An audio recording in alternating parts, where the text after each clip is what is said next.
Om Ajnanatimirandhasya Jnananjana Shalakaya Chakshurum Nilitam Yena Tasmai Shri Gurave Nama Nama Om Vishnupadaya Krishna Presthaya Bhutale Srimate Bhaktivedanta Swami Niti Namine Namaste Saraswate Deve Gauravani Pracharine Nirvishesha Shunyavadi Paschatya De Satarine Namo Mahavadanyaya Krishna Prema Pradayate Krishnaya Krishna Chaitanya Namine Gauratise Namaha He Krishna Karuna Sindhu Deenabandhu Jagatpate Gopesh Gopika Kanta Radha Kanta Namastute Tapta Kanchana Gaurangi Radhe Brindavaneshwari Vrishabhanu Sute Devi Pranamami Hari Priye Vancha Kalpa Taruvesya Kripa Sindhuvya Evacha Patitanam Pavanebhyo Vaishnamebhyo Namo Namaha Jai Shri Krishna Chaitanya Prabhu Nityananda Shri Advaita Gadadhara Shrivas Adi Gaura Bhakta Brinda Hare Krishna Krishna Krishna Hare Hare Hare Rama Rama Rama Hare Hare Mukam Karoti Vachalam Pangum Langhayate Girim Yat Kripa Tamaham Bande Shri Guru Dinatarinam Shri Paramananda Madhavam Shri Chaitanya Mishwaram Namo Mahavadanyaya Krishna Prema Pradayate Krishnaya Krishna Chaitanya Namine Gauratishe Namaha Hare Krishna. I welcome all of you to our special class. मैं आप सभी का हमारी इस विशेष कक्षा में स्वागत करता हूँ. Today is a very, very special day. आज बहुत बहुत विशेष दिन है. For all of you and most of you, it is beginning of Holi or Choti Holi. और आप सभी लोगों के लिए या बहुत सारे लोगों के लिए ये होली का प्रारंभ है या छोटी होली है. And tomorrow is big Holi. और कल बड़ी होली है. But Shri Krishna actually wanted to make our life holy, H-O-L-Y. लेकिन भगवान श्री कृष्ण हमारे जीवन को होली अर्थात पवित्र पावन बनाना चाहते थे. And I know how Holi is played in most parts of the country. और मुझे पता है कि भारत के ज्यादातर क्षेत्रों में किस प्रकार से होली मनाई जाती है. I think it's the most unholiest way to play Holi. और मुझे लगता है कि ये सबसे अपावन तरीके से, अपवित्र तरीके से मनाई जाती है. From childhood I never played Holi. और बचपन से मैंने कभी होली नहीं खेली. When I was in IIT in the first year, Holi came. और जब मैं IIT में पहले वर्ष में था तब होली आई थी. And I locked up myself in the room. और मैंने खुद को कमरे में बंद कर लिया था. And there was screamings and cries and everyone just like animals playing Holi. और वहाँ बाहर से बस आवाजें आ रही थी चिल्लाने की और ऐसा लग रहा था कि केवल जानवर हैं जो होली खेल रहे हैं. And they we had a big wing filled with all the IITians and all of them looked at my room which was locked from within. और हमारी IIT के हॉस्टल में एक बड़ी सी विंग हुआ करती थी और सब लोग मेरे कमरे की तरफ देख रहे थे कि मेरा almost like 20 students from the wing came and started banging on my door to open the door. और 20 लड़के आ गए और मेरे दरवाजे पर जोर जोर से खटखटाने लगे. And I was praying to Jagannath inside and the door was banging like anything and the bolt was tick, tick, tick, tick, tick. I was thinking if it falls then I will be pounced by them. और मैं अंदर बैठ के भगवान जगन्नाथ से प्रार्थना कर रहा था और ये लोग इतनी जोर जोर से दरवाजा पीट रहे थे कि दरवाजे का जो सिटकनी थी वो हिल रही थी, लग रहा था वो टूट जाएगी और फिर मेरा क्या होगा. Fortunately, I was in a hostel which was recently made, and I was the first recipient of that room, and the condition of all the boards was in very good, nice condition. और सौभाग्य से मेरा जो hostel था वो नया ही बना हुआ था और जो हॉस्टल का जो स्थिति थी वो बहुत अच्छी थी, इसलिए कुछ टूटने का खतरा नहीं था. And then they banged and banged and banged, and they could not do anything. And then they took one bucket of colored water and splashed on the door, and all the water inside entered inside my room. और वो दरवाजा पीटते रहे तो कुछ नहीं हुआ, तो वो लोग बाल्टी भर के पानी लेकर आ गए और उन्होंने मेरे दरवाजे पे फेंक दिया. And whole day I was inside with that colored water inside, which was stinking. I was so fearful of opening the door, and I didn't eat anything, and I celebrated my first Gaur Purnima fasting without knowing. और मैंने दरवाजा नहीं खोला, वो पानी पूरा कमरे में पड़ा रहा, उसमें से बदबू आ रही थी और उस दिन मैं कुछ नहीं खा पाया और मिला जाने मैंने पहली गौर पूर्णिमा का व्रत रखा था उस दिन. Maybe that is how I am meeting all of you, because of the acts of those fasting on that holy without knowing. शायद इसी कारण से आज मैं आप सभी लोगों के सामने यहाँ पर बैठा हूँ, क्योंकि मैंने जाने अनजाने उस दिन व्रत रखा था गौर पूर्णिमा पे. Almost in the evening time, I opened the door very carefully and I went out to take the dinner. और जब शाम हो गई तब मैंने धीरे से दरवाजा खोला और मैं रात्रि के भोजन के लिए चला गया. And in my corridor, in all the wings, in the staircase, I could see underwears, banyan, and t-shirt, shirt, pant, everything torn apart and lying filled with colored water and stinking like anything. और मैंने अपने corridor में और वहाँ जीने पे जो सीढ़ियाँ थी और हॉल में सभी जगह देखा कि लोगों की चड्डियाँ पड़ी हुई थी, बनियान पड़े हुए थे, फटी हुई अवस्था में रंगीन पानी से गीले होके और उनमें से बदबू आ रही थी. And then I never saw it, but by seeing all these conditions, I could understand how the holy would have been played. तो मैंने तो होली नहीं देखी थी, लेकिन इस अवस्था को देखकर मुझे समझ में आ गया कि किस प्रकार से होली मनाई गई थी. I thank Krishna that he made the door strong enough that they didn't took me inside the holy. तो मैंने भगवान कृष्ण को धन्यवाद दिया कि उन्होंने उस दरवाजे को इतना मजबूत रखा था कि वो लोग उसे तोड़ के मुझे खींच के होली में नहीं ले जा पाए. I don't know those who have been in colleges and all. I don't know how you would have witnessed Holi or not, but in most of the parts of the country, Holi is placed in such unholy way.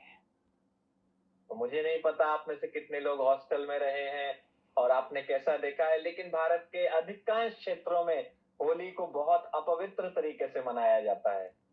But as the name suggests, it is actually holy. लेकिन जैसा नाम है वैसे ये पर्व अत्यंत पावन है. And Sri Chaitanya Mahaprabhu, who is Krishna himself, he came down to actually make this festival holy. और श्री चैतन्य महाप्रभु जो स्वयं भगवान कृष्ण है, वो पृथ्वी पर अवतरित हुए ताकि इस पर्व को वो एक पावन पर्व बना सके. For most of the people, if you read in the history books and all those literatures, if you enter Lord Chaitanya or Chaitanya Mahaprabhu in the website, you will find that it is written that Lord Chaitanya was a saint of the Bhakti movement. और अधिकांश इतिहास की किताबों में यदि आप पढ़ेंगे या आप इंटरनेट पर जाकर श्री चैतन्य महाप्रभु नाम टाइप करेंगे तो आपको यही दिखेगा कि चैतन्य महाप्रभु भक्ति आंदोलन के एक बहुत बड़े संत थे. Of all the subjects what I studied in school, I hated history the most. तो सभी विषयों में जो भी मैंने अपने विद्यालय में पढ़े थे, उसमें सबसे ज्यादा गणना में इतिहास से ही करता था।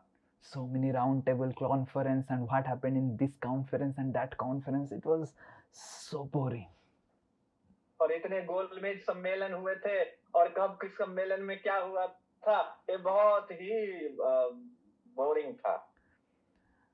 And one thing I remembered from my history book is about the Bhakti movement. And I was really impressed by the story of Mirabai, which was given in my history book.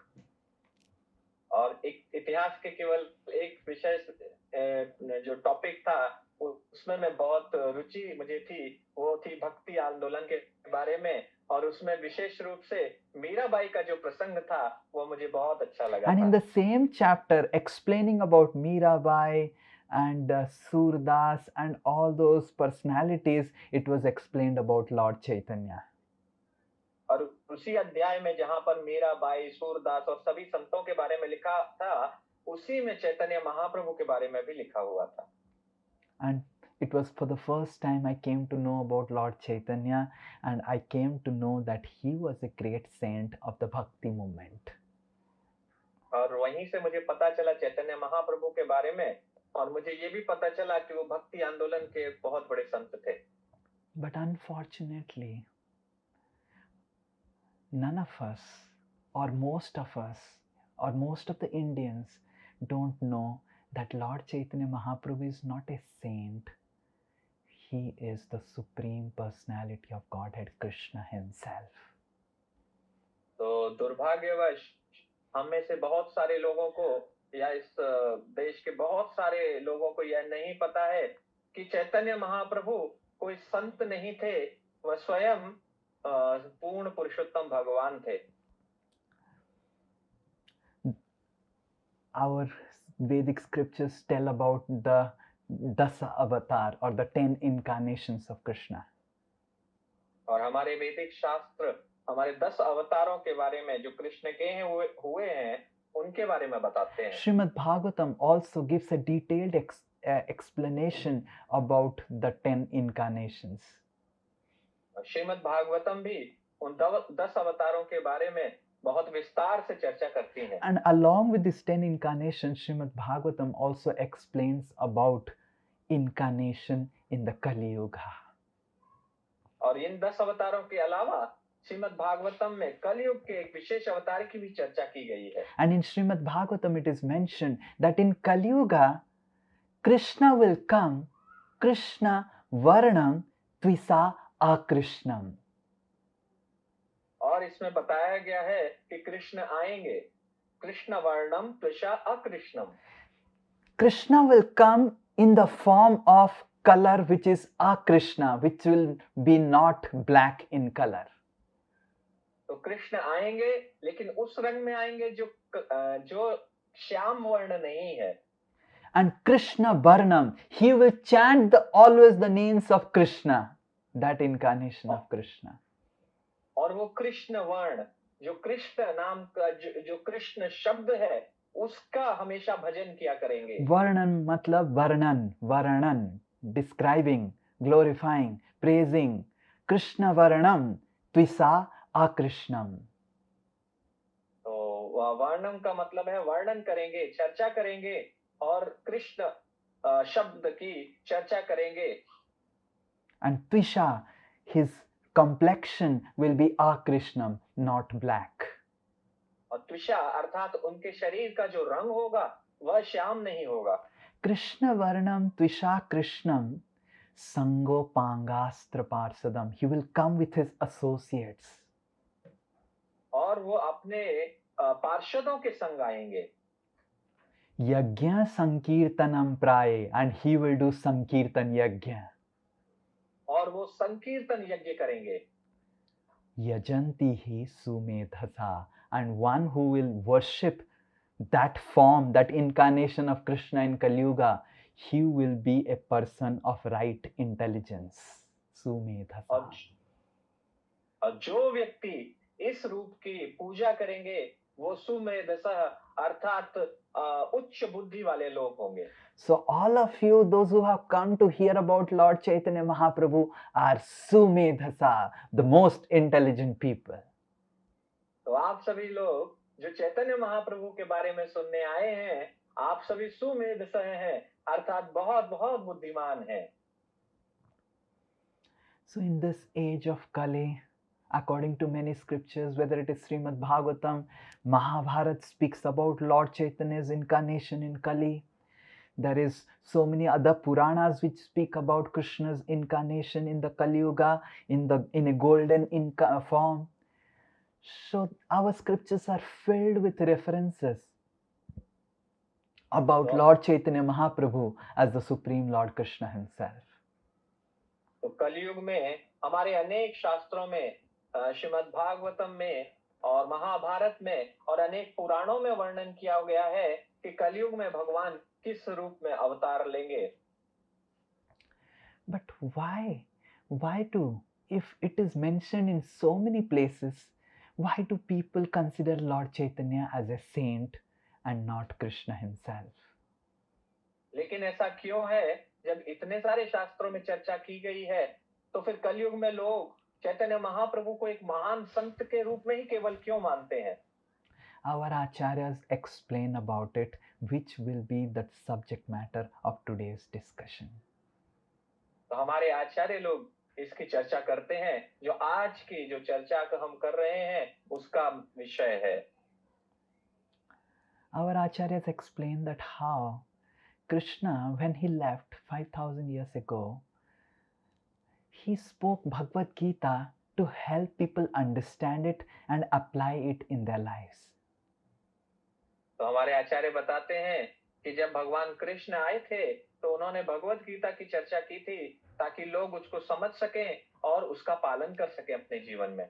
But somehow, though Krishna spoke Bhagavad Gita, and in Bhagavad Gita Krishna gave the details of how to perform spirituality and devotional service, no one was reading Bhagavad Gita. लेकिन किसी कारण से यद्यपि भगवान ने भगवत गीता कही, लेकिन फिर भी लोगों ने उसका कोई पालन नहीं, उन्होंने बताया भी कैसे पालन करना है, लेकिन कोई उसको पढ़ता ही नहीं है भगवत गीता को। And no one had, it's such a confusing book for those who have read Bhagavad Gita several of times. Until unless you meet a devotee who can explain you what is Bhagavad Gita, it's very, very confusing. और लोगों को समझ में ही नहीं आता है, लोग अनेक बार भगवत गीता पढ़ लेते हैं, जब तक कि उन्हें कोई भक्त स्वयं समझाते नहीं है, उनको नहीं समझ में आता कि भगवत गीता से क्या शिक्षा लेना है। Only Arjuna can understand Bhagavad Gita. केवल अर्जुन ही समझ सकते हैं भगवत गीता को। Otherwise, it's so confusing what Krishna is trying to tell. When I first read Bhagavad Gita in 2007, I was not able to understand the head or tail of what it is happening, man. नहीं तो केवल अर्जुन ही समझ पाते हैं। जब मैंने पहली बार भगवत गीता पढ़ी थी 2007 में, तो मुझे ही नहीं समझ में आया कि आगे क्या है, पीछे क्या है, कि क्या इसका मतलब है। I was doing an internship in Tata Research. और मैं टाटा रिसर्च में इंटर्नशिप कर रहा था। You are supposed to, you cannot skip the internship because there are credits, otherwise you will get an F grade on it. तो आप जो है इंटर्नशिप को आप छोड़ नहीं सकते, नहीं तो आपको F ग्रेड दे दिया जाता था। So then I was doing the internship and I used to do it so fast, and my boss in the company, he was not able to understand my speed and efficiency. तो मैं जो है बहुत तेजी से internship का काम कर लेता था, और मेरा जो बॉस था उस कंपनी में, वो समझ नहीं पाता था कि मैं इतना तीव्र गति से कार्य कैसे कर लेता हूँ। The entire day's work I used to complete in just 2 hours, so that the remaining time there was time for reading Bhagavad Gita. और मैं पूरे दिन का काम केवल 2 घंटे में करके बैठ जाता था, ताकि मेरे पास भगवत गीता पढ़ने का समय बचा रहे। And some part, 5 minutes of the last part of the work I will keep for the last 5 minutes, so that I am working till 5 o'clock or 6 o'clock. और केवल अंत का 5 मिनट का काम मैं उसको बचा कर रखता था, ताकि जाने से पहले उस तू कंप्लीट कर सको और बोल सको कि मेरा काम अभी बचा है पूरे दिन में। Please don't imitate me. You will be fired from your job. तो प्लीज कृपया मेरी नकल मत कीजिएगा, क्योंकि आपको फिर आपकी जॉब से निकाला भी I जा सकता remember है। one boy in the college. He saw my lifestyle and how I'm not studying, and I was just chanting, doing everything else other than study, and he imitated, and he failed in the semester. और एक लड़का था, उसने मेरी नकल करने की कोशिश की, जैसे मैं जब पढ़ाई नहीं करता था और पूरे दिन जप किया करता था, और वो बेचारा जो है वो फेल हो गया अपने। And it was in that time that the entire summer vacation, first time I read Bhagavad Gita in the company. और उस गर्मी की छुट्टियों में मैंने पहली बार भगवत गीता उस कंपनी में बैठकर पढ़ी And थी। it was so confusing. I have been practicing for last 2 years devotional service, but still it was so confusing. The slokas and the explanations and the relationship, why Krishna is speaking, what he is speaking. It was really, really confusing. और यद्यपि मैं 2 साल से भक्ति का अभ्यास कर रहा था, लेकिन जब मैंने भगवत गीता पढ़ी तो मैं पूरी तरीके से असमंजस में पड़ गया, क्योंकि नहीं समझ में आ रहा था कि भगवान गीता का श्लोक यहाँ ये क्यों बोल रहे हैं, उसका पीछे से क्या संबंध है। तो ये बहुत ही दिक्कत हो रही थी मुझे। Exactly in the same way, all of us, when we read Bhagavad Gita for the first time, so many people have said to me that Swamiji, it is so confusing, it is so technical, it's really technical and it's really puzzling. और इसी प्रकार से और भी लोग जो भगवत गीता पढ़ते हैं और वो पढ़ के मेरे पास आते हैं और कहते हैं कि स्वामी जी, ये भगवत गीता से मैं बहुत ही ज्यादा परेशानी, मुझे समझ में नहीं आ रहा है कुछ भी इसमें, और ये बहुत ही ज्यादा तकनीकी रूप से इसमें चर्चा की गई है, जो बहुत डिफिकल्ट है, कठिन है मेरे लिए समझना। So Krishna, our Acharya, say that he was in spiritual world thinking that I gave Bhagavad Gita, but no one is able to implement the principles of Bhagavad Gita practically in their life. तो हमारे आचार्य बताते हैं कि भगवान अपने धाम में बैठकर ये सोच रहे थे कि मैंने भगवत गीता दी है, लेकिन कलयुग में कोई भी व्यक्ति इस भगवत गीता की शिक्षा को अपने जीवन में उपयोग ही नहीं कर पा रहा है। For 4,500 years, Krishna was meditating that what to do to make people understand the principles of Bhagavad Gita. तो 4,500 साल बैठ के भगवान कृष्ण सोच रहे थे कि मैं क्या करूं जिससे भगवत गीता लोगों को समझ में आ This is सके। how Krishna loves us. तो इस प्रकार से कृष्ण हमें इतना प्रेम करते हैं। If we start thinking 4,500 years about someone, we will get into depression. और यदि हम अपने जीवन में 4,500 साल बैठकर किसी के बारे में सोचेंगे तो हम अपने अवसाद में ग्रस्त हो जाएंगे। Sometimes I discuss with devotees about some problems in their life, and then they say, Prabhu, I don't want to discuss about that problem because I will get into depression. और कभी-कभी जब भक्त मुझसे अपनी परेशानियों के बारे में चर्चा करते हैं तो कहते हैं, प्रभु जी, मैं इन सब के बारे में आपसे कुछ बोलना नहीं चाहता हूँ, क्योंकि यदि बोलूंगा तो मैं निश्चित रूप से अवसाद में And पड़ Krishna, जाऊंगा। for 4,500 years, he was thinking, how do I really help? Though I have given the message, but no one is able to follow it. तो भगवान तो 4,500 साल बैठ के सोच रहे थे कि मैं लोगों को कैसे समझाऊं, मैंने तो उनको संदेश दे दिया है, लेकिन लोग उसका अनुपालन ही नहीं कर पा रहे हैं। And then Krishna thought that if I want people to become devotees and follow the message of Bhagavad Gita, I need to show them an example of how a devotee is. तब भगवान ने विचार किया कि यदि लोगों को भक्त बनना है तो मुझे स्वयं उनको उदाहरण देना पड़ेगा कि किस प्रकार से एक व्यक्ति को भक्त के रूप में व्यवहार करना चाहिए। I have to show them how to behave like a devotee. और मुझे भी उन्हें दिखाना पड़ेगा कि एक डिवोटी, एक भक्त के रूप में किस प्रकार से व्यवहार करना है। And that's how Lord Krishna came in the role of a devotee. और इस प्रकार से भगवान कृष्ण एक भक्त के रूप में अवतरित हुए, to show us how to become his devotee. तो हमें सिखाने के लिए कि किस प्रकार से उनका भक्त बना जाए। आपणी आचार्य प्रभु जगते सिखाए।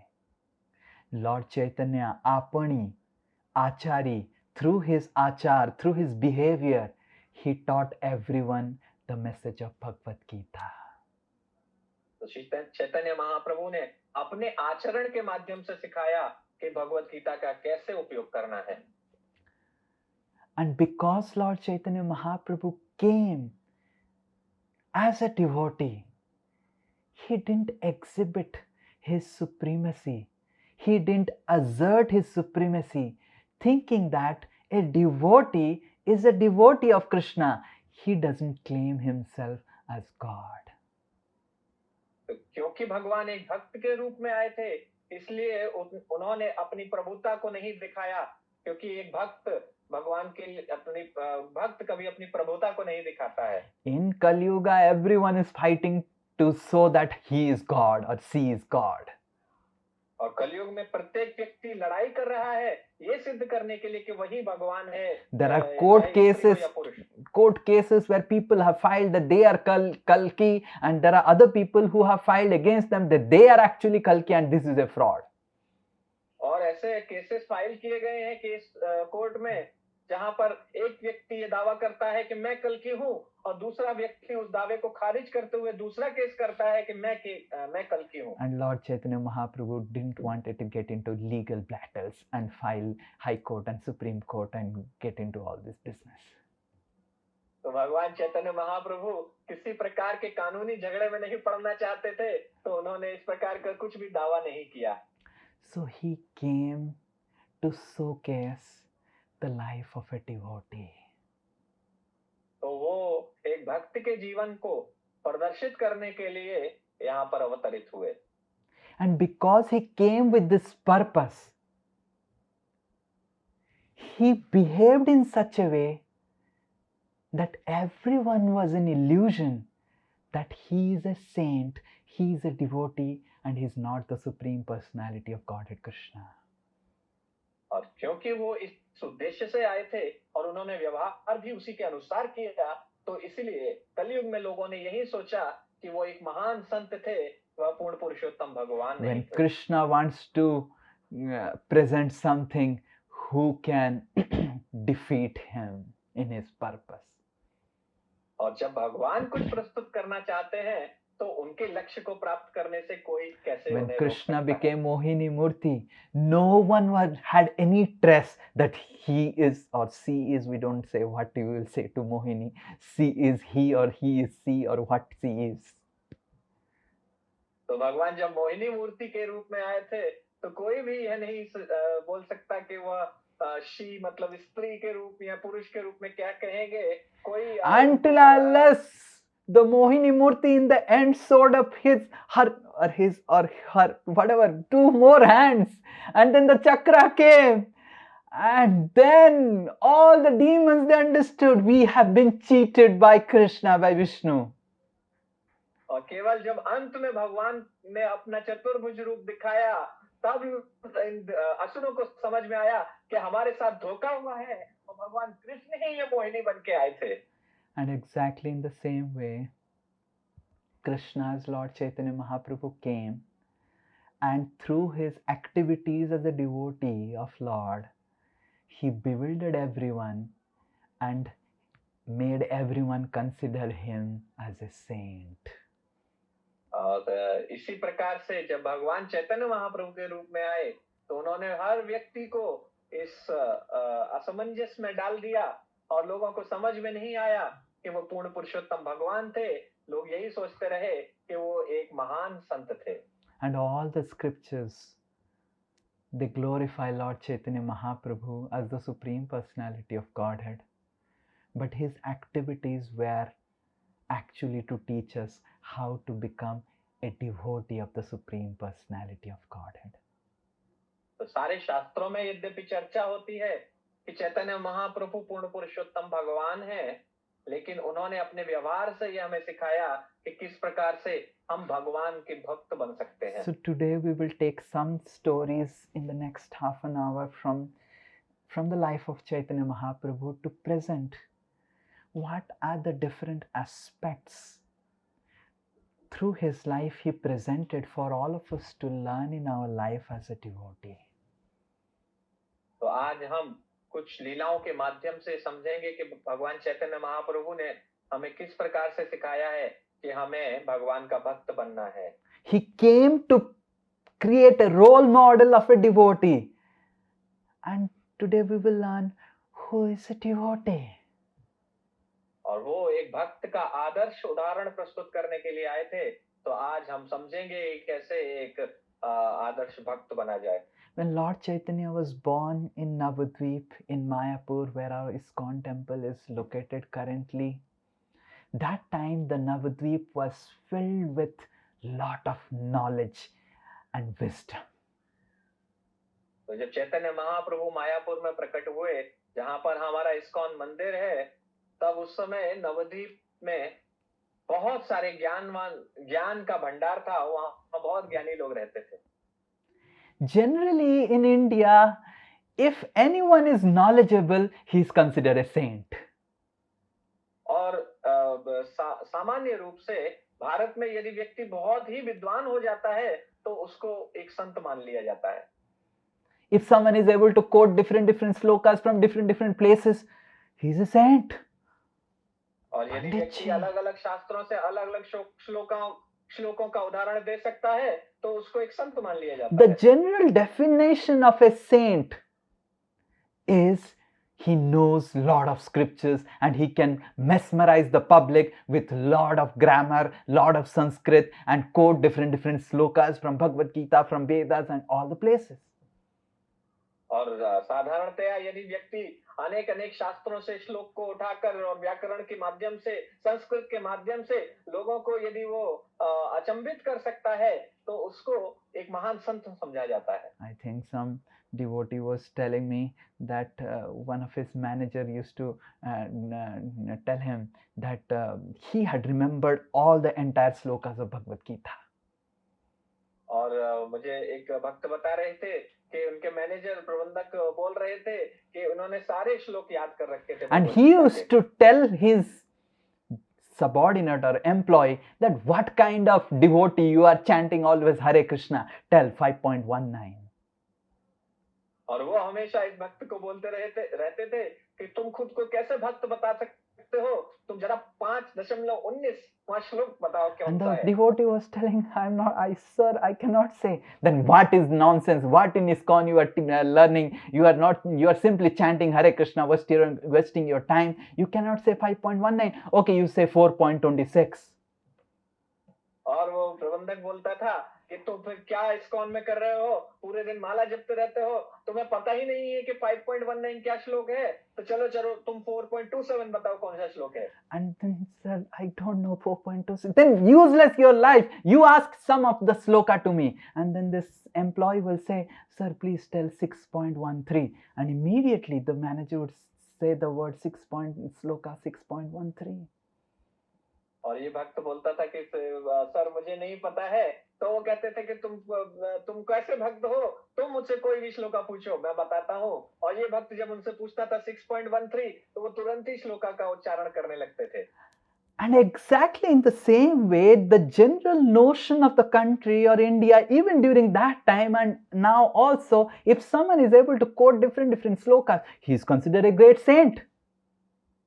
और साधारणतया आज भी और उस समय भी जो भी व्यक्ति शास्त्रों से बड़े श्लोक को उदाहरण के रूप में प्रस्तुत कर सकता है, तो ऐसे व्यक्ति को एक महान संत मान लिया जाता है. And Lord Chaitanya Mahaprabhu, he started his pastime getting all this knowledge about Sanskrit and grammar and remembering this sloka, that sloka of the Vedas and Nyaya Shastras and the Sardarshan, everything he remembered. और चैतन्य महाप्रभु ने अपनी लीला का प्रारंभ इसी तरीके से किया कि उन्होंने संस्कृत सीखी, उन्होंने व्याकरण सीखी और उन्होंने न्याय शास्त्र से श्लोक सीखे, वेदों से श्लोक सीखे, षड दर्शन से श्लोक सीखे, सब श्लोक उन्होंने याद कर लिए. His job was to just go on in Navadvip and defeat everyone in Sanskrit slokas and grammar. और उनका यही काम था कि वो नवद्वीप में हर किसी के पास जाते थे और उनको संस्कृत श्लोक और व्याकरण में Everyone was वो to fear Nimai Pandit. If Nimai would come, they would like this and go away, fearing और defeat. और हर व्यक्ति निमाई पंडित से डरता था। यदि निमाई पंडित एक रास्ते से आते थे तो अपना मुंह छुपाकर दूसरे रास्ते से चले जाते थे कि निमाई मुझे हरा देगा। There was no sloka, no grammar, no root, no bharv, nothing that was unknown to Nimai Pandit. और कोई ऐसा श्लोक नहीं था, व्याकरण का कोई ऐसा नियम नहीं था जो चैतन्य महाप्रभु को पता नहीं हो। Nimai Pandit. निमाई पंडित को पता नहीं हो। And soon, very soon, Nimai Pandit became the most famous scholar of the country. और बहुत शीघ्र ही निमाई पंडित भारत देश भर के बहुत बड़े व्याकरणकर्ता पंडित बन गए। One day, a very great saint came to Navadvip. और एक दिन नवद्वीप में एक बहुत महान संत आए। He was constantly chanting the holy names of Krishna. He was crying and crying when he was chanting Hare Krishna. And he came to the house of Advait Acharya. तो ये जो संत थे वो लगातार भगवान कृष्ण के नाम का जप कर रहे थे और उनकी अश्रुधाराएं बह रही थी और ये नवद्वीप में अद्वैत आचार्य के घर पर पहुंचे। And when Advait Acharya saw him, he could understand that he is a great Vaishnava. And he asked, "Who are you? I am seeing all the symptoms of a great devotee in you." और जब वो अद्वैत आचार्य के घर में पहुंचे तो अद्वैत आचार्य देखकर पहचान गए कि यह तो कोई महान संत है और उनसे उनका परिचय पूछने लगे। And this person, he said, "I am a low class Sudra, an untouchable from the society. And because I do not have any love for Krishna, I am a useless, bankrupt beggar." और इन संत ने कहा कि मैं बहुत ही निम्न जाति का शूद्र हूँ, मैं एक अछूत हूँ और क्योंकि इसीलिए मैं मेरे अंदर कोई योग्यता नहीं है। At that time, Mukunda Datta, one person, he started singing some slokas from Srimad Bhagavatam. और उस समय मुकुंद दत्त श्रीमद् भागवतम से कुछ श्लोक As soon as this person, he heard the slokas of Bhagavatam, he went into ecstasy and he started crying and crying and crying and he fainted. और जैसे ही उन्होंने भागवतम के श्लोक को सुना तो तुरंत ही वो आनंद की अवस्था में पहुंच गए और अश्रु बहाने लगे और बहुत शीघ्र ही वो मूर्छित होकर गिर पड़े। And immediately Advaita Acharya took him inside his house, and after serving him, everyone came to know that he is none other than Ishwara Puri, who is the greatest disciple of Madhavendra Puri. और तुरंत ही अद्वैताचार्य उनको अपने घर के अंदर ले गए और अंदर पहुंचकर सभी लोगों को फिर बाद में पता चला कि यह कोई और नहीं एक महान संत ईश्वरपुरी है जो कि माधवेंद्र पुरी के प्रमुख शिष्य थे। When everyone came to know that he is Ishwarapuri, everyone respected him. Advaita Acharya respected him, and Ishwarapuri for some time in Navadvip, he stayed in the house of Gopinath Acharya. तो जैसे ही लोगों को पता चला कि वो ईश्वरपुरी हैं, सभी ने उनका बहुत सम्मान किया और अद्वैत आचार्य ने उनका सम्मान किया और ईश्वरपुरी कुछ समय तक गोपीनाथ आचार्य के घर पर रहे। One day when Ishwarapuri was going on the way, Nimai Pandit along with thousands of students discussing grammar was going. और एक बार ईश्वरपुरी जब जा रहे थे तो उस समय सामने से निमाई पंडित अपने हजारों शिष्यों के साथ व्याकरण की चर्चा करते हुए आ रहे थे। As soon as Nimai saw Ishwarapuri, he immediately went and paid his dandavat obeisances to Iswarapuri and touched his hand to his feet and put the dust on his head. और जैसे ही निमाई पंडित ने ईश्वरपुरी को देखा, वो दौड़ कर गए और उन्होंने उनके चरणों को स्पर्श किया और अपने सिर पर रख लिया। And Nimai Pandit, he begged, folded his hands and requested Iswarapuri to come to his house for lunch. और निमाई पंडित ने हाथ जोड़कर उनसे प्रार्थना की कि वो उनके घर आकर भोजन करें। After Iswarapuri had it lunch, and then again Nimai Pandit served Iswarapuri nice prasadam, and then Iswarapuri left for Gopinath Acharya's house.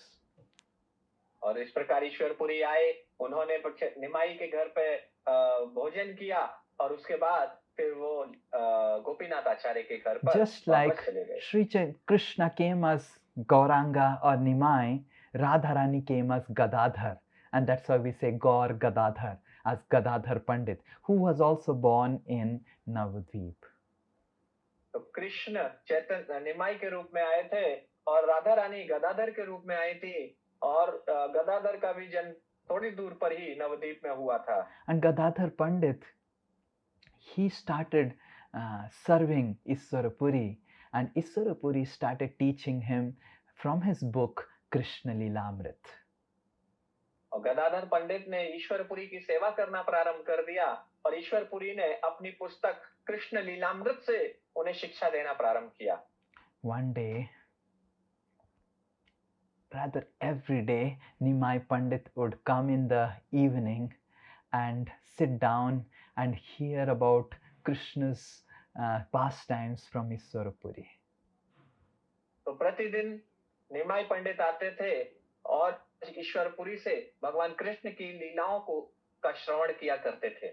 One day Iswarapuri said to Nimai Pandit that, Nimai, you are the greatest scholar of the country. Everyone appreciates your grammar and your knowledge of the scriptures. Please help me edit my new book, Krishna Lilamrit. तो ईश्वरपुरी ने निमाई पंडित से कहा कि आप तो बहुत बड़े विद्वान हैं, पूरे देश में आपको बड़ा सम्मान किया जाता है एक पंडित के रूप में, तो क्या आप मेरी नई पुस्तक कृष्ण लीलामृत को जांचने में आप थोड़ी सहायता कर सकते हैं? Nimai Pandit said, whatever a devotee writes is all glorious and Krishna is pleased with it. There is no fault in the writing of a devotee. And one who finds fault in the writing of a devotee is actually in fault. तो निमाई पंडित ने कहा कि जो भी भगवान का भक्त भगवान का गुणगान करता है वो एक महान रचना होती है, और उसमें कोई भी अगर त्रुटि निकालने की कोशिश करता है तो वह बहुत ही गलत माना जाता है। But then Iswarapuri was again and again pressing Nimai that please re-edit my book, and then Nimai Pandit took the book and throughout the night he scrutinizingly read the book. लेकिन क्योंकि ईश्वरपुरी बार-बार उनसे जिद कर रहे थे तो निमाई पंडित ने वो पुस्तक ले ली और पूरी रात में उस पुस्तक को पढ़ लिया। And next day in the evening, Nimai Pandit went to Ishwarpuri and said, if everything is correct, but in one place there is a verb which is written in the Atmanepadi form, it has to be in the Parasmaipadi form. The form of the verb or the tense of the verb is wrong. और उन्होंने अगली शाम को आकर ईश्वरपुरी को बताया कि पूरी पुस्तक सही है, केवल एक स्थान पर आत्मनेपदी के रूप का प्रयोग किया एक क्रिया के लिए आपने, जबकि वहां पर परस्मैपदी, I don't know परस्मैपदी रूप का प्रयोग किया जाना चाहिए। Like past tense and present tense and past particle, something like that in grammar. So Iswarapuri, he took that verse and took the comment and he said, okay. तो ईश्वरपुरी ने उस verb को ले लिया, क्रिया को ले लिया और स्वीकार कर लिया उन्होंने। And next day in the evening, Iswarapuri went to Nimai Pandit's house and said, Nimai, you were wrong and I was right. और अगले दिन सायंकाल को वो निमाई पंडित के घर पर गए और निमाई पंडित से कहा, निमाई तुम यहाँ पर गलत थे और मैं सही था। You said that Parasmaipadi should be used, but I analyzed all the scriptures and I found out that it will be Atmanipadi. तो तुमने कहा था कि यहाँ पर परस्मय पदी रूप का यूज किया जाना चाहिए, लेकिन मैंने सभी शास्त्रों को खंगाला और मुझे पता चला है कि यहाँ पर आत्मनेपद क्रिया का ही उपयोग किया जाना चाहिए। Nimai Pandit fell down at the feet of Iswarapuri and said, whatever a devotee speaks, Krishna makes it happen. और निमाई पंडित उनके चरणों में गिर गए और कहा कि भगवान के भक्त जो भी बोलते हैं, भगवान कृष्ण उसको जरूर संभव कर देते हैं।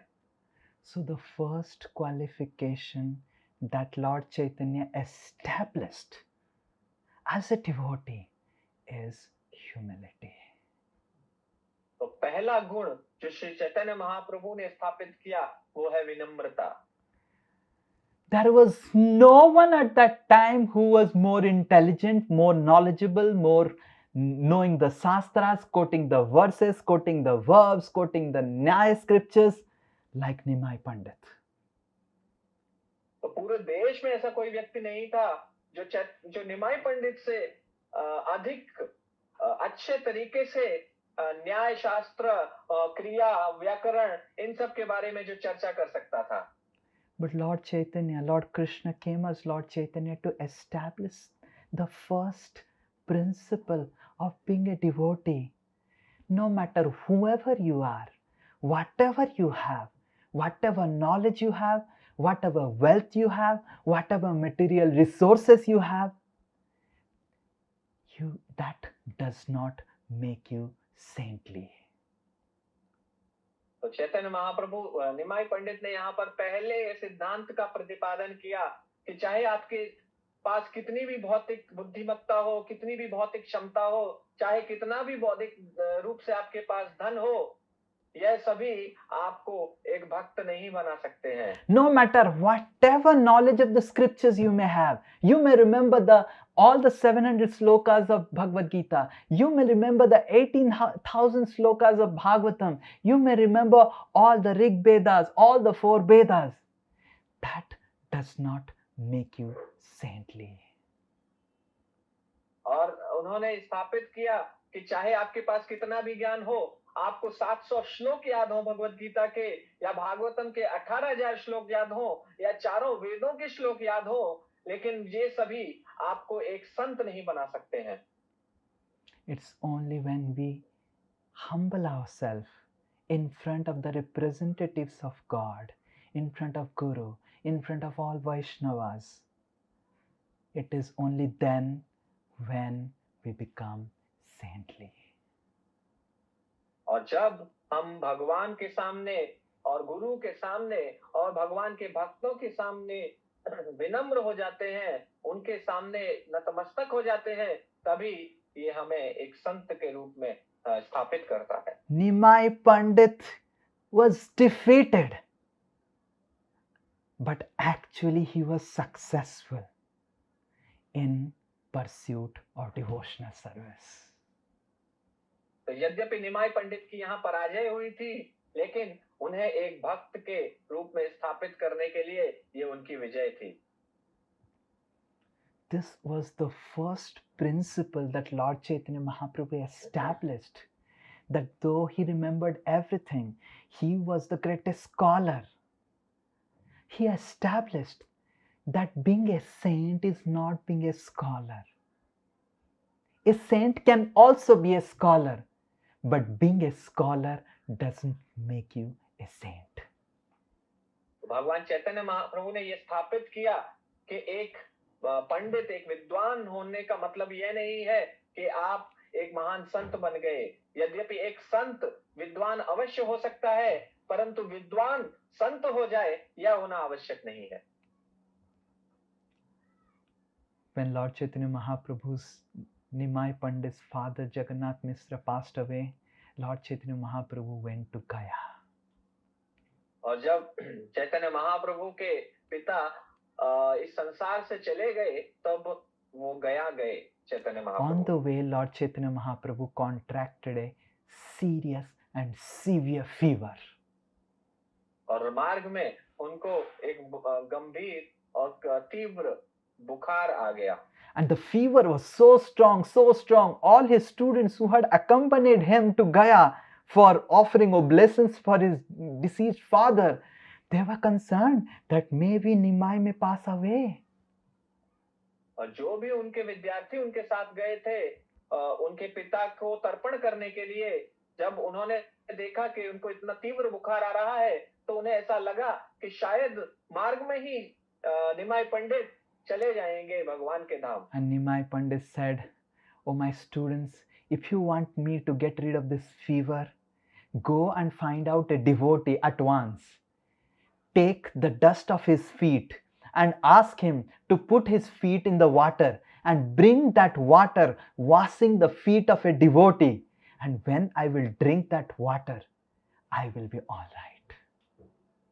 तो चैतन्य निमाई पंडित ने अपने विद्यार्थियों से कहा कि तुम जाओ और एक भगवान के भक्त को खोजो और उनके चरणों की धूल एकत्रित करो और उनके पैरों को पानी में डालकर उनको धोकर चरणामृत लेकर आओ, जिसको मैं पीऊंगा और मैं ठीक हो जाऊंगा।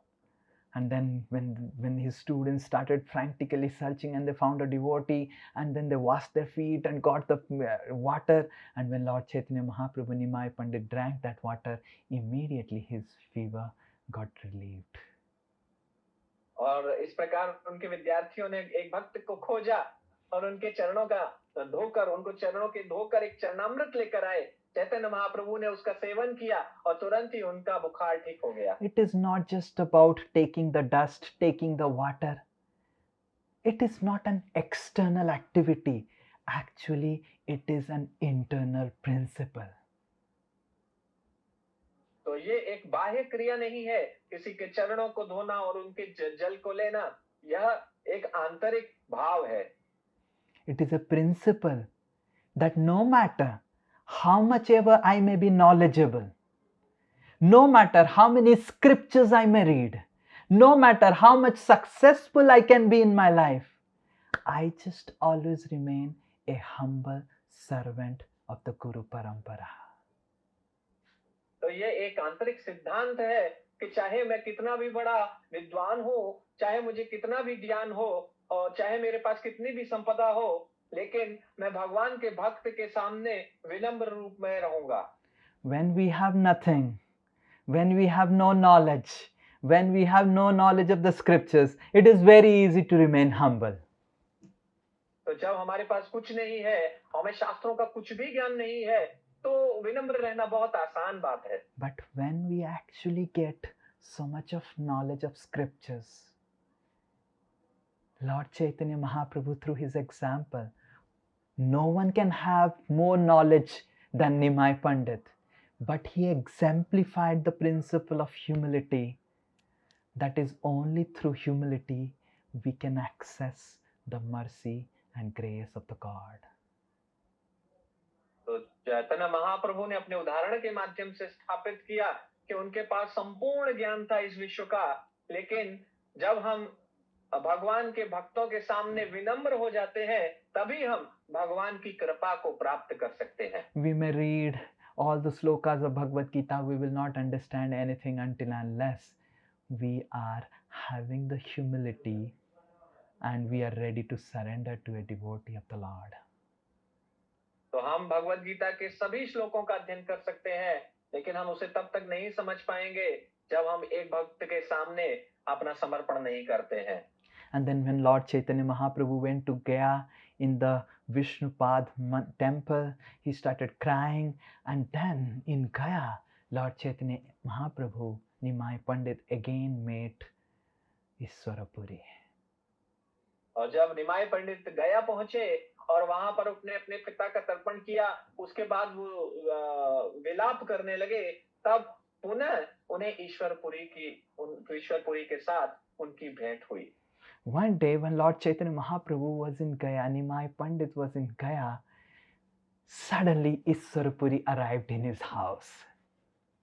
और एक दिन जब चैतन्य महाप्रभु निमाय पंडित गया में अपने घर में थे, तो उस समय अचानक से ईश्वरपुरी वहां पर पहुंच गए Lord was cooking his own prasadam. और भगवान स्वयं अपना प्रसादम बना रहे थे।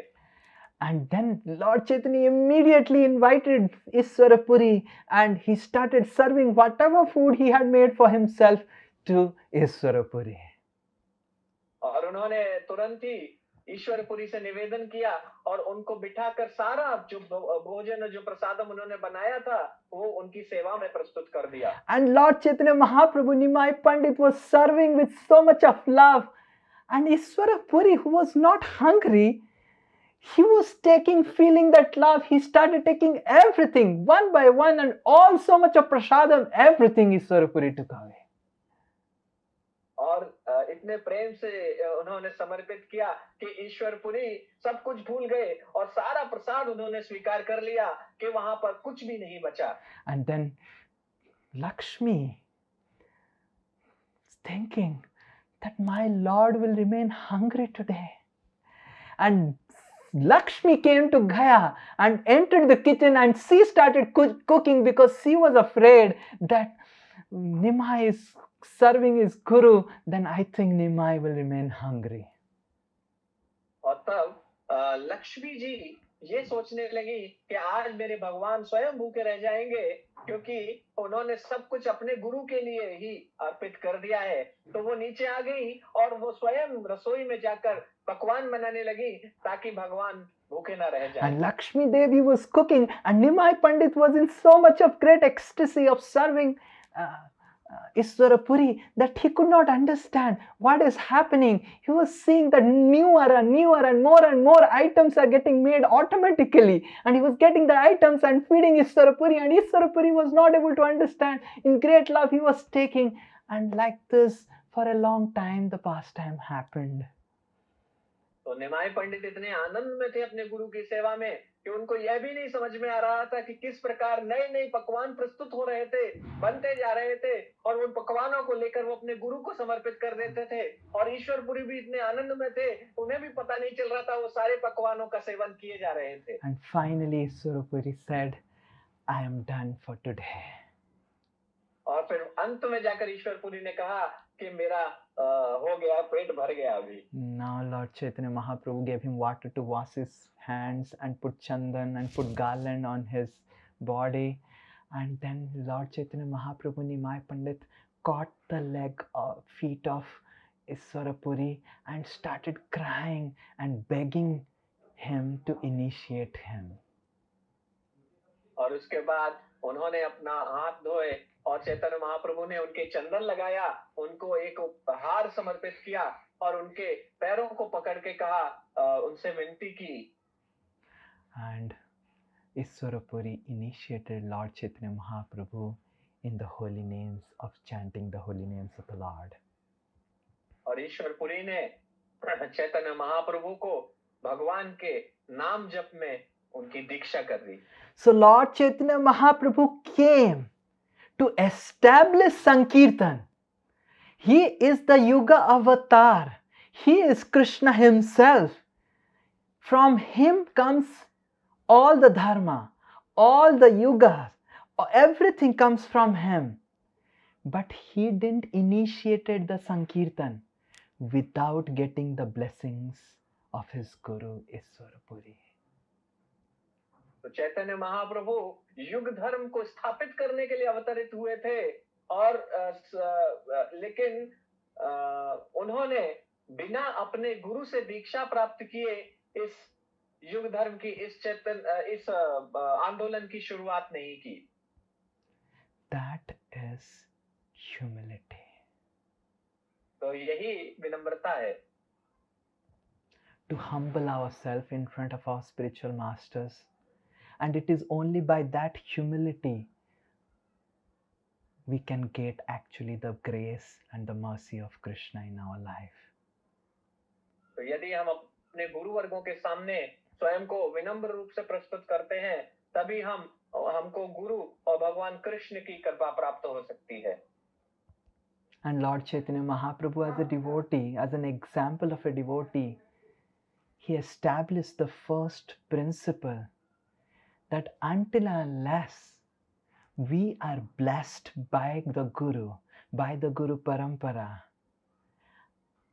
and we are humble to seek their blessings, we cannot get the mercy of Krishna. We cannot become a devotee of Krishna.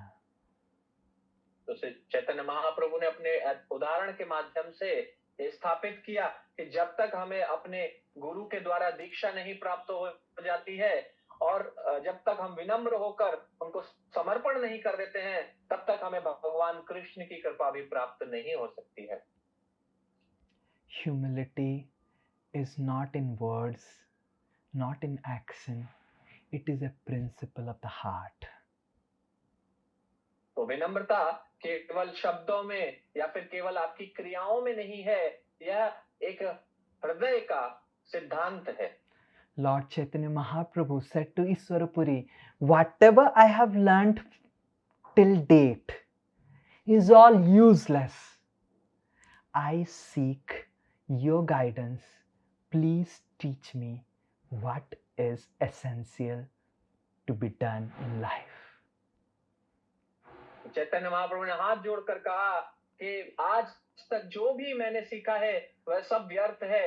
मैं आपसे प्रार्थना करता हूं कि आप मुझे बताइए कि क्या करना चाहिए.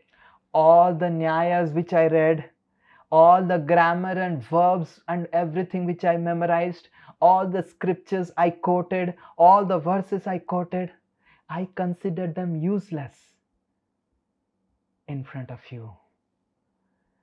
And it is only through your guidance I can understand what is the real goal and real purpose of life.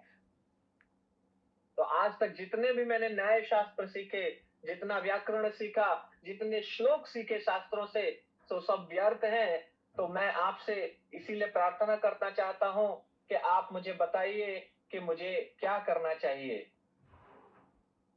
And then Ishwarapuri said to Lord Chaitanya, Hare Nama, Hare Nama, Hare Nama eva kevalam, kalau nasteva, nasteva, nasteva gatiranyatha. It is only through holy name.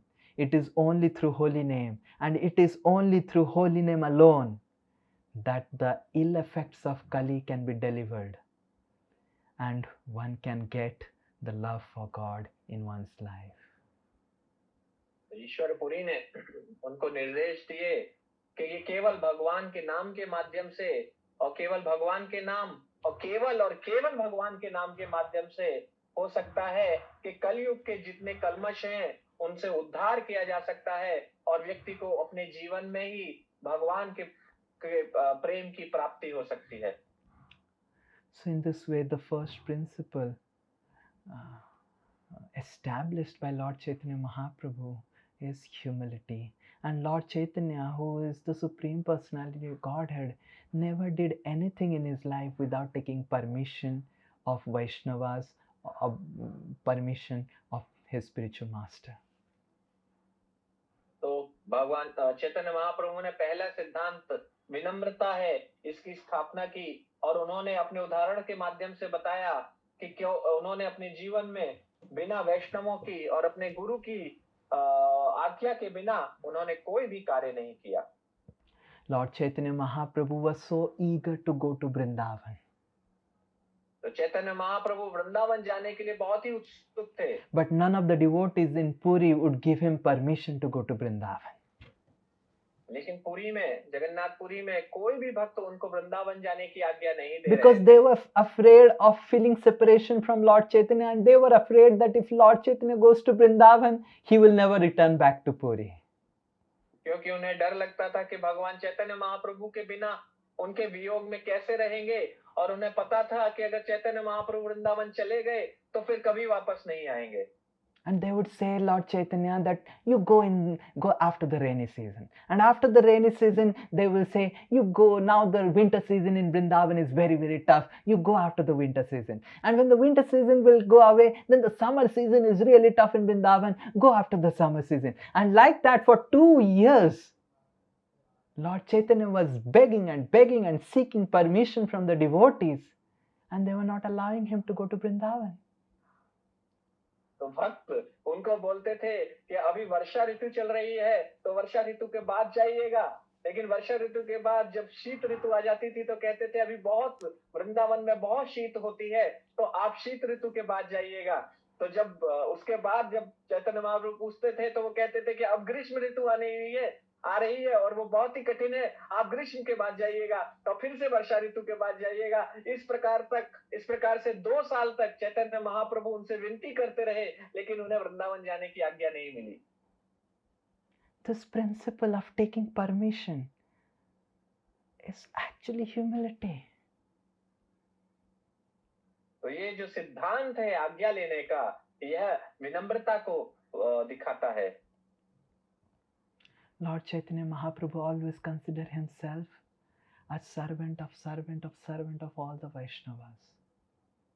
Chaitanya Mahaprabhu ने स्वयं को हमेशा वैष्णवों के सेवकों के सेवक के रूप में देखा।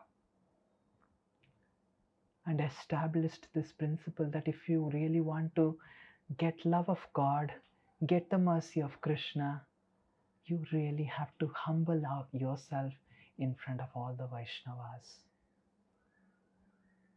और उन्होंने स्थापित किया कि यदि आप भगवान की कृपा प्राप्त करना चाहते हैं तो अपने आप को आपको वैष्णवों के दासों के दास के रूप में स्थापित करना पड़ेगा। So we must understand.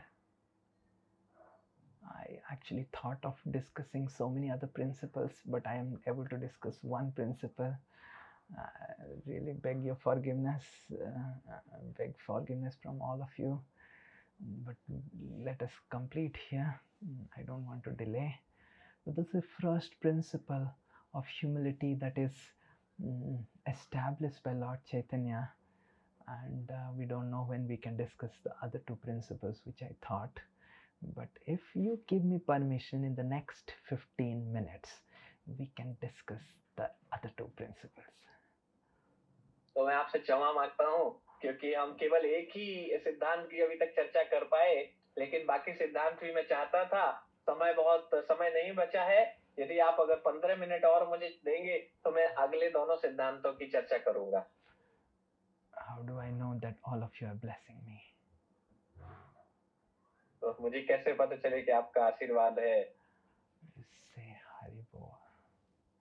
तो सब लोग बोले हरि बोल। Okay, very good. Thank you. Yes, with all your blessings, I will be empowered.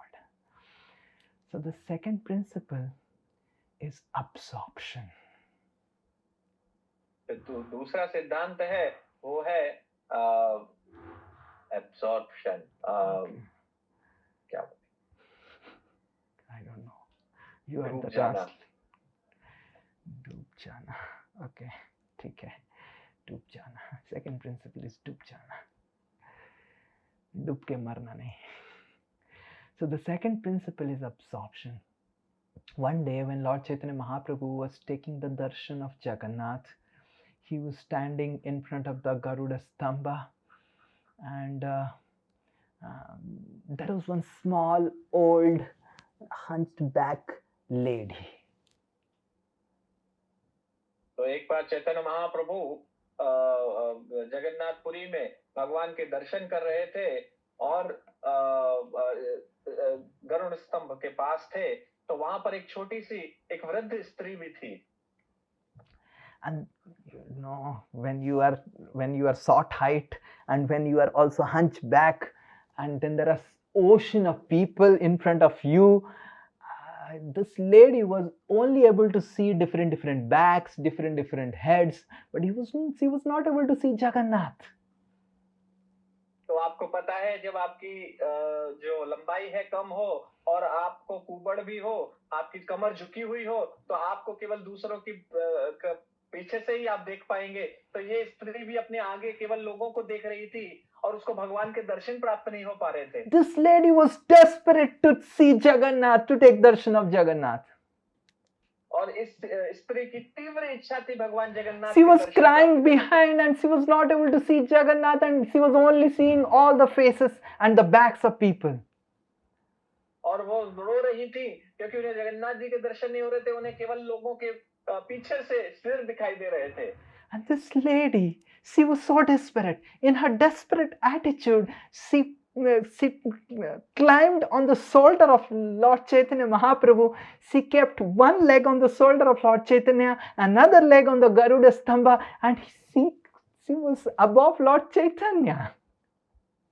और ये स्त्री इतनी तीव्र इच्छा थी और इतनी परेशान थी कि उसने चैतन्य महाप्रभु के कंधे पर एक पैर रख दिया और एक पैर गरुड़ स्तंभ पर रख दिया और खड़े होकर भगवान जगन्नाथ के दर्शन And she करने said, लगी। Jai Jagannath!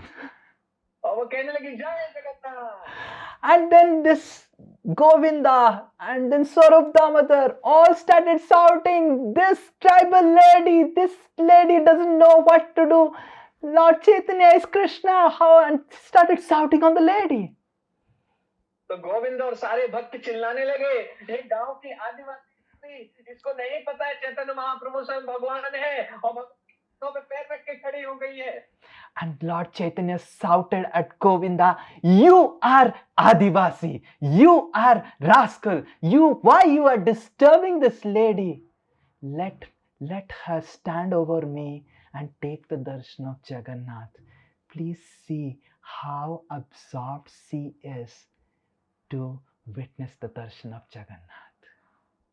और चैतन्य महाप्रभु गोविंद के ऊपर चिल्लाने लगे कि तुम एक आदिवासी हो, तुम्हें नहीं दिख रहा कि वो कितने ध्यान पूर्वक भगवान के दर्शन कर रही है, तो तुम शांत हो जाओ और उसको भगवान के ध्यान पूर्वक दर्शन करने दो। And then this lady, seeing all the sounds and everything, immediately got down and paid dandavat to Lord Chaitanya. And Lord Chaitanya begged to the lady and said, please pray to Jagannath that I will develop the same absorption that you have in Jagannath. और जैसे ही बहुत शोर उसे सुनाई दिया तो वो स्त्री नीचे उतर गई और उसने चैतन्य महाप्रभु को दंडवत किया और उनसे क्षमा मांगने लगी। तो चैतन्य महाप्रभु ने हाथ जोड़कर कहा कि आप मुझे आशीर्वाद दीजिए, कि प्रार्थना कीजिए कि मुझे भी आपकी जैसी जो तीव्रता है वो भगवान का दर्शन प्राप्त करने की हो। And how Lord Chaitanya was absorbed. When Lord Chaitanya Mahaprabhu was there in Jagannath Puri, Gadadhar Pandit stayed in Tota Gopinath temple. और चैतन्य महाप्रभु कितने तीव्रता से भक्ति करते थे कि वो जब गदाधर पंडित तोटा गोपीनाथ में थे। Every day Lord Chaitanya would come to Tota Gopinath to meet Gadadhar. और प्रतिदिन चैतन्य महाप्रभु गदाधर पंडित से मिलने के लिए तोटा गोपीनाथ में जाते थे। And they would open Srimad Bhagavatam. और वो श्रीमद् भागवतम खोलते थे। And every day they would recite the pastimes of Dhruva Maharaj and Prahlad Maharaj. और प्रतिदिन वो ध्रुव महाराज और प्रहलाद महाराज की लीलाओं की चर्चा किए करते थे। And when the pastimes of Dhruva and Prahlad will get over, Lord Chaitanya will say to Gadadhar, read it again, and again they will read the pastimes of Dhruva and Prahlad. और जब ध्रुव और प्रहलाद की लीला खत्म हो जाती थी तो चैतन्य महाप्रभु गदाधर पंडित से फिर से कहते थे कि पुनः पढ़ो और फिर से वो। And like that, hundreds and thousands of times Lord Chaitanya Mahaprabhu and Gadadhar Pandit read the same pastime, Prahlad and Dhruva, again and again. और हजारों सैकड़ों हजारों बार चैतन्य महाप्रभु और गदाधर पंडित ने ध्रुव महाराज और प्रहलाद महाराज की लीलाओं को पढ़ा। And Lord Chaitanya Mahaprabhu and Gadadhar Pandit, they would cry while reading Bhagavatam, and the entire Bhagavatam was soaked in the tears of Lord Chaitanya. और गदाधर पंडित और चैतन्य महाप्रभु ये पढ़ते हुए विलाप करते थे और अश्रुधारा बहती रहती थी कि पूरी भागवतम उनके अश्रुओं से गीली हो चुकी थी। And after the end of the discussion, Gadadhar Pandit would go and cook some rice which he has begged from different houses, and with the boiled rice and some tamarind leaves. How many of you have eaten tamarind leaves in your childhood? Let me see whether you can be a follower of Lord Chaitanya. None of them. Some people a little tamarind leaves, not tamarind leaves. Okay, very good, Sanjukta Mataji. Good. So Gadadhar Pandit would prepare some rice and he would collect some tamarind leaves and put the tamarind leaves and put some salt and make a chutney out of it. And Lord Chaitanya and Gadadhar would discuss Srimad Bhagavatam and eat rice mixed with tamarind leaves chutney. तो इसके बाद गदाधर पंडित जो जो चावल उन्होंने भिक्षा मांगकर एकत्रित किया था वो चावल पकाते थे और इमली की पत्तियां और लेकर उनके साथ कुछ नमक मिलाकर उनकी चटनी बनाते थे और उसके साथ दोनों लोग भागवतम पर चर्चा करते हुए चावल और इमली की पत्ती की चटनी का सेवन किया करते थे. And Vrindavan Das Thakur says that lunch prasadam, having simple boiled broken rice and some tamarind chutney, was so nectarine, was so fragrant that even the demigods in the heaven would cry when I will get that Mahaprasad. और वृंदावन दास ठाकुर कहते हैं कि वो टूटे हुए चावल और वो इमली के पत्तों की चटनी वो इतनी स्वादिष्ट होती थी कि स्वर्ग से देवता भी इच्छा करते थे कि वो दिन कब आएगा कि मैं एक सुंदर प्रसाद का स्वादिष्ट प्रसाद का सेवन कर पाऊंगा. One day Nityanand Prabhu got attracted with the fragrance and he said, what is happening? What is happening? And Gadadhar was cooking the broken rice. और एक दिन नित्यानंद प्रभु को सुगंध आई तो वो पूछने लगे कि क्या हो रहा है, क्या हो रहा है. देखा कि गदाधर पंडित वो टूटे हुए चावल पका रहे थे. And three of them enjoyed the rice and tamarind leaves chutney. और वो तीनों ने उस दिन वो टूटे हुए चावल और इमली के पत्तों की चटनी. All of you raised hands. I was thinking we are also going Puri this time in Yatra. I think one day in the lunch we should have rice and tamarind leaves chutney. It would be nice in the Puri. Taking, I don't know how many of you really like it, but how many of you really tamarind leaves chutney and some rice and feeling in Tota Gopinath temple, sitting there and reading Srimad Bhagavatam and having nothing in the lunch except for the rice and tamarind leaves chutney. I know that all of you are raising your hands now, but later on you will feel hungry and go to the Balaji restaurant of Puri. But this is one way to reduce the cost of the yatra. And every day in the lunch, then in 1,000 rupees we can have our yatra in the lunch, tamarind leaves chutney and rice. And all of you can beg from different residents of Puri, and throughout the day you can beg, and in the afternoon we'll cook whatever you have begged, and we will take that and realize that was the absorption of Lord Chaitanya. तो हम लोग जगन्नाथपुरी जा रहे हैं इस वर्ष. आप में से कितने लोग इसको पसंद करेंगे कि यदि हम टूटे हुए चावल और इमली की पत्ती की चटनी का सेवन करें वहां पर, और हम वहां पर भिक्षा मांगकर चावल इकट्ठे कर सकते हैं, और इमली की पत्ती की चटनी बहुत सस्ते में 1000 रुपए में सबकी यात्रा हो जाएगी. तो इस प्रकार से पता नहीं कितने लोग, अभी तो सब लोग हाथ उठा रहे हैं. तो चैतन्य महाप्रभु इस प्रकार से चर्चा किया करते थे उनके साथ, गदाधर पंडित के साथ. Whole night Lord Chaitanya Mahaprabhu would recite Srimad Bhagavatam and the verses of Bhagavatam along with Ramananda Rai and Swarup Damodar Goswami. तो पूरी रात चैतन्य महाप्रभु रामानंद राय और स्वरूप दामोदर गोस्वामी के साथ मिलकर श्रीमद् भागवतम उच्चारण करते थे. And with what absorption Sri Chaitanya Mahaprabhu served. और कितनी तीव्रता के साथ चैतन्य महाप्रभु ने उनकी सेवा की. He served Lord Jagannath when in Gundicha Marjanam, Lord Chaitanya Mahaprabhu used all his cloths to clean the entire temple of Jagannath. Gundicha मार्जन के समय चैतन्य महाप्रभु ने भगवान जगन्नाथ की कितनी सेवा की. उन्होंने पूरे स्थान को बहुत अच्छे से उन्होंने सफाई की. He took his cloth and with his own tears he cleaned the entire temple of Jagannath. तो उन्होंने अपना कपड़ा लिया और अपने अश्रुओं के माध्यम से उन्होंने पूरे टेम्पल को, पूरे मंदिर को उन्होंने साफ किया. So this is the second principle, absorption in sadhana and service.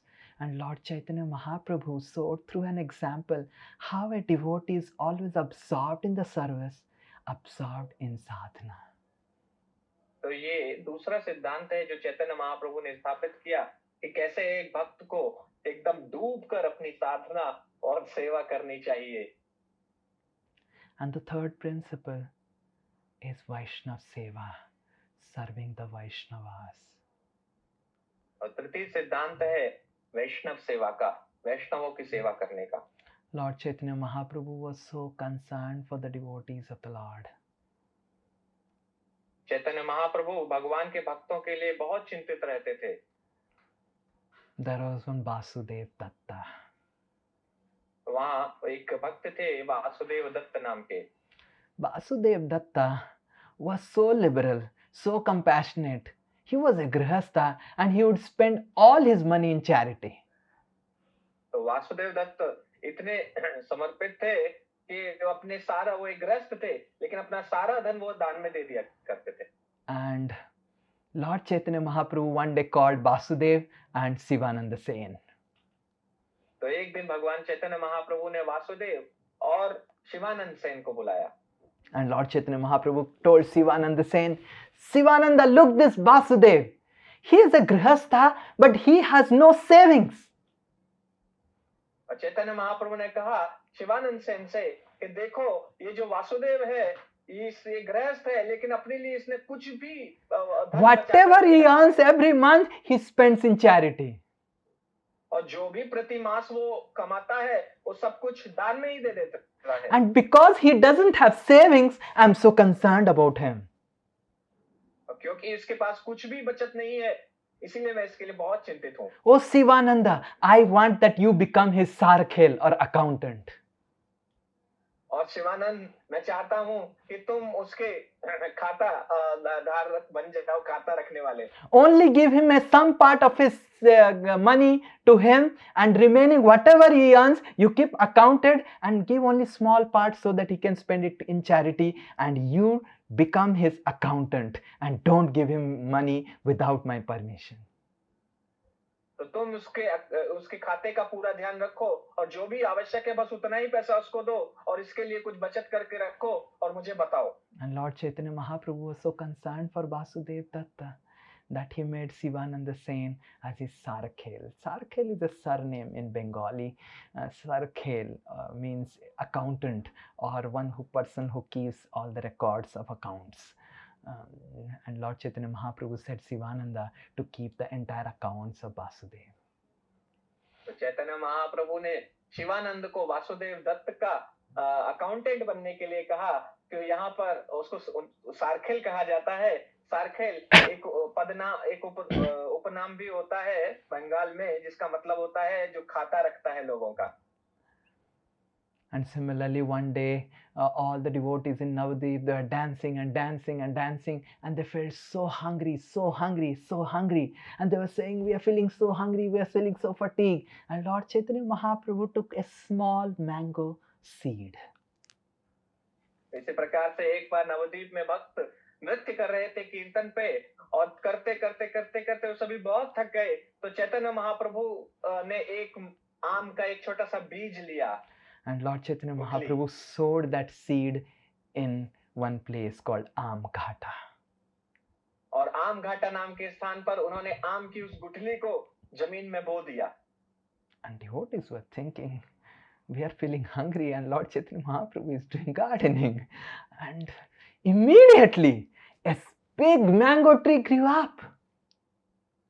और भक्त सोच रहे थे कि हमें इतनी भूख लग रही है और चैतन्य महाप्रभु यहाँ पर उद्यान का कार्य कर रहे हैं. तो तभी उस समय आम का एक पेड़ वहां से उग गया और बड़ा हो गया. And that entire tree was filled with so many mangoes which were juicy, fruity, without having skin and without having seed.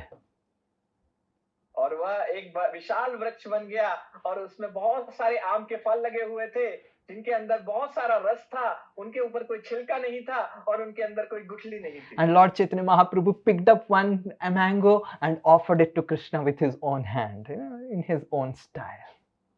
Chaitanya Mahaprabhu ने एक आम लिया और अपने तरीके से उन्होंने भगवान कृष्ण को अर्पित कर We दिया। don't imitate Krishna. We offer in our own style. And then the entire tree was Krishna's prasadam. And Lord Chaitanya personally picked up with his hand and gave one mango to each of the Vaishnavas which were fatigued due to Sankirtan. तो हम भगवान कृष्ण की नकल नहीं कर सकते, तो चैतन्य महाप्रभु ने इस प्रकार से फिर सारे आम लेकर एक एक भक्त को एक एक आम दे दिया। And those mangoes which had no skin and no seed were so juicy and fruity and without carbide and all the artificial things. It was so tasty that it completely satisfied all the devotees. और ये जो आम थे बिना छिलके के बिना गुठली के, वो इतने मधुर थे, इतने स्वादिष्ट थे कि सारा जो थकान थी इन भक्तों की उतर गई। And from that day on, all the devotees who would go in a Sankirtan, whole year that mango tree gave mangoes, juicy, fruity, without skin, without seed, mangoes to all devotees.